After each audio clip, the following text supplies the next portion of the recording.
Video में हमने पढ़ा था सिल्क प्रोडक्शन, जिसमें कि हमने पढ़ा था कि किस तरीके से हम फीमेल सिल्क मोड से कोकून बना के प्यूपा बना के एक सिल्क का थोड़ा सा प्रोडक्शन तैयार करते हैं। आज हम पढ़ने वाले हैं सिल्क का रीलिंग कैसे होता है। ठीक है, रीलिंग ऑफ सिल्क। तो आज का जो टॉपिक है अपना वो है रीलिंग ऑफ सिल्क, यानी कि कैसे हम कोकून से सिल्क को रिलीज करने वाले हैं। आज हम पढ़ने वाले हैं कि कैसे हम कोकून से सिल्क निकालेंगे। तो होता क्या है बेटा कि जो हम सिल्क वॉर्म से कोकून बनाते हैं, हम नहीं बनाते, वो सिल्क वॉर्म खुद ही बनाते हैं। तो जो कोकून्स होते हैं ना, उन कोकून्स को या तो किया जाता है रोस्ट यानी कि भुना जाता है, या फिर उनको किया जाता है इमर्स यानी कि डुबोया जाता है गर्म पानी के अंदर, इमर्स्ड इन हॉट वाटर। और ऐसा क्यों किया जाता है? ऐसा इसलिए किया जाता है ताकि जो प्यूपा था, जो कि अडल्ट मोड था अपना, उस अडल्ट मोड को हम क्या कर सके, किल कर सके, और जो सिल्क का थ्रेड है उसको लूजन कर सके। किस लिए किया जाता है? रोस्ट और immerse in hot water to kill pupa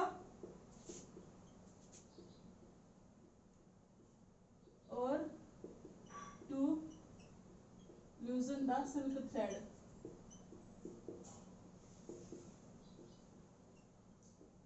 क्या बोला हमने कि रीलिंग ऑफ सिल्क में हम क्या करते हैं बेटा, हम करते हैं कि जो अपने पास कोकून होते हैं जो कि हमें सिल्क वॉर्म से मिलते हैं, उन कोकून्स को या तो हम रोस्ट ड्राई रोस्ट करते हैं यानी कि उनको भूनते हैं, या फिर हम क्या करते हैं उस कोकून को गर्म पानी में डुबो देते हैं। ऐसा इसलिए किया जाता है ताकि जो उसका प्यूपा होता है उस प्यूपा को हम किल कर सके, क्योंकि हमें पता है कोकून के अंदर एक अडल्ट मोड होती है जिसका नाम प्यूपा हमने दिया था, ताकि उस प्यूपा को हम किल कर सके और साथ में जो सिल्क का थ्रेड है उसको हल्का सा लूज कर सके ताकि उसको निकालना इजी हो सकता है। अगर हम बेटा बात करें तो एक सिंगल कोकून से आपको approximately 300 metre to 800 metre long thread मिल सकता है।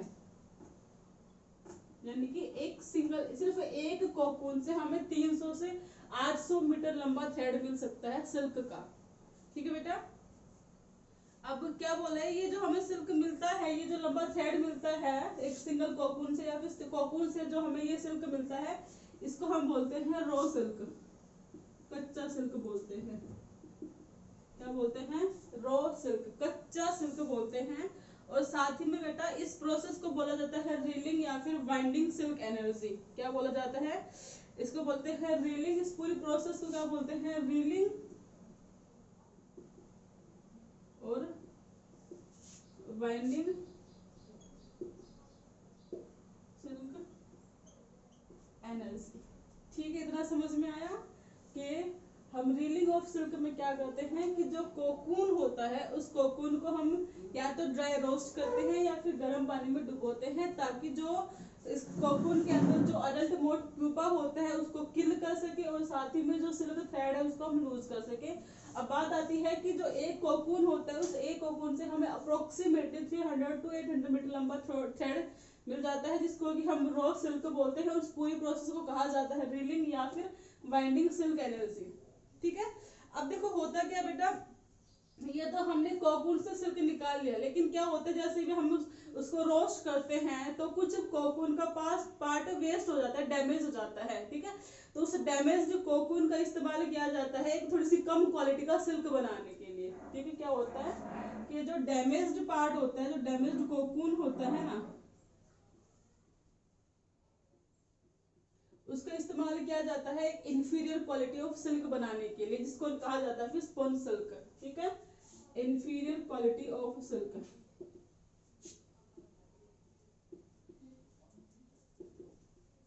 ठीक है, जिसको कहा जाता है स्पॉन्ज सिल्क। ठीक है बेटा, कि जब भी हम रोस्टिंग करते हैं या फिर सिल्क को गर्म पानी में कोकून को गर्म पानी में डुबोते हैं तो थोड़ा बहुत कोकून डैमेज हो जाता है। उस डैमेज कोकून का इस्तेमाल किया जाता है थोड़ा सा इंफीरियर क्वालिटी का सिल्क बनाने के लिए, जिसको कहा जाता है फिर स्पॉन्ज सिल्क। इतना समझ में आया सभी को कि रीलिंग ऑफ सिल्क क्या होती है? रीलिंग ऑफ सिल्क में हमने पढ़ा कि हम क्या करते हैं, कोकून की हेल्प से किस तरीके से हम सिल्क निकाल के लेके आते हैं, जो कि रॉ सिल्क होता है, कच्चा सिल्क होता है, इस पूरी प्रोसेस को कहा जाता है रीलिंग या फिर बाइंडिंग सिल्क एनर्जी। और जो डैमेज कोकून होता है उस डैमेज कोकून की हेल्प से हम क्या करते हैं, इन्फीरियर क्वालिटी का, थोड़ी सी कम क्वालिटी का सिल्क बनाते हैं, जिसको कि स्पून सिल्क कहा जाता है। अब बात आती है कि इस सिल्क से हम सिल्क फाइबर कैसे बनाते हैं। ठीक है, तो अगली बात आती है सिल्क फाइबर की। अभी जो थ्रेड होता है ना, इसको हम क्या करते हैं, ऐसे खींच खींच के स्पूल पे इसको साथ साथ पेस्ट करके, क्योंकि हमें पता है कि जो ये जो कोकून होता है ये अपने आप ही एक बहुत स्टिकी फ्लूइड रिलीज करता है।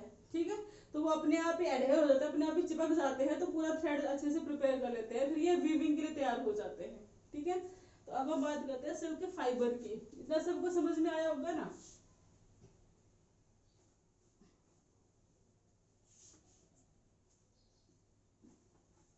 अब हम पढ़ेंगे किस तरीके से सिल्क फाइबर क्या होता है। सिल्क फाइबर, ठीक है। तो बेटा जो सिल्क फाइबर होता है वो एक नेचुरल फाइबर होता है ना। हमने पढ़ा था नेचुरल फाइबर में, जैसे कि हमने कॉटन, जूट, सिल्क, वूल, फ्लैक्स आदि पढ़े थे। तो जो सिल्क है वो एक नेचुरल फाइबर है जिसका नेचुरल लस्टर होता है, यानी कि उसके अंदर चमक बहुत ज्यादा होती है, बहुत चमकदार होता है ये सिल्क का कपड़ा। देखा होगा आपने। साथ ही में ये फाइन भी होता है, काफी पतला होता है, और साथ ही में इसको हमें ना, इसकी जो डाइंग होती है, यानी कि इसको जो कलर है वो वीविंग से पहले भी कर सकते हैं, इसको वीविंग के बाद भी डाई कर सकते हैं, यानी कि डाइंग कैन बी डन।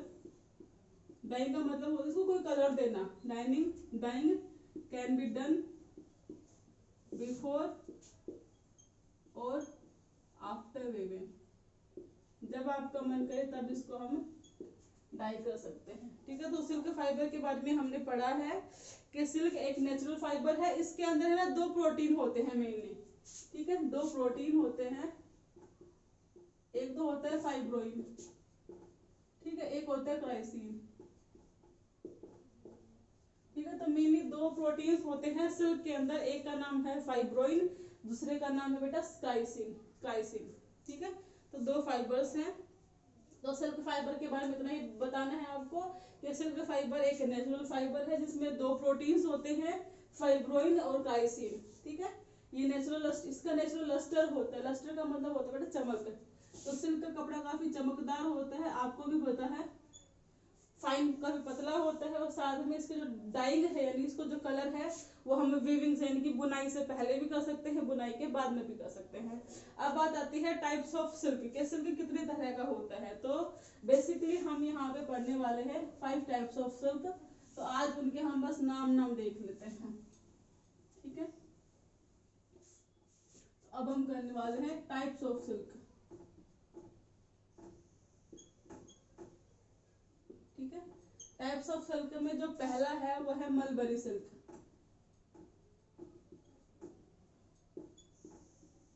ठीक है, पहला जो है वो है मलबरी सिल्क, दूसरा है म्यूगा सिल्क, तीसरा है ट्यूसिल सिल्क। म्यूगा सिल्क,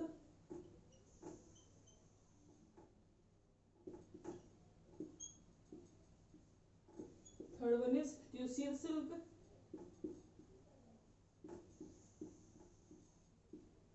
फोर्थ है एरी सिल्क, यहाँ, और जो पांचवा है वो है क्रीप। ठीक है, तो आपकी बुक के अकॉर्डिंग हम ये 5 टाइप्स ऑफ सिल्क पढ़ने वाले हैं। कौन कौन से? Mulberry silk, muga silk, ट्यूसिल silk, एरी सिल्क और क्रीप। ये है टाइप्स ऑफ सिल्क।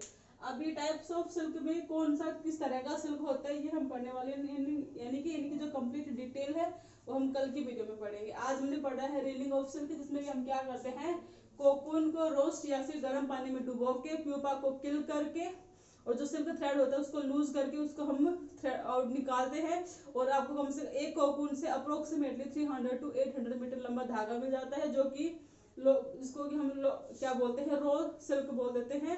इस प्रोसेस को कहा जाता है रीलिंग या फिर वाइंडिंग सिल्क एनर्जी।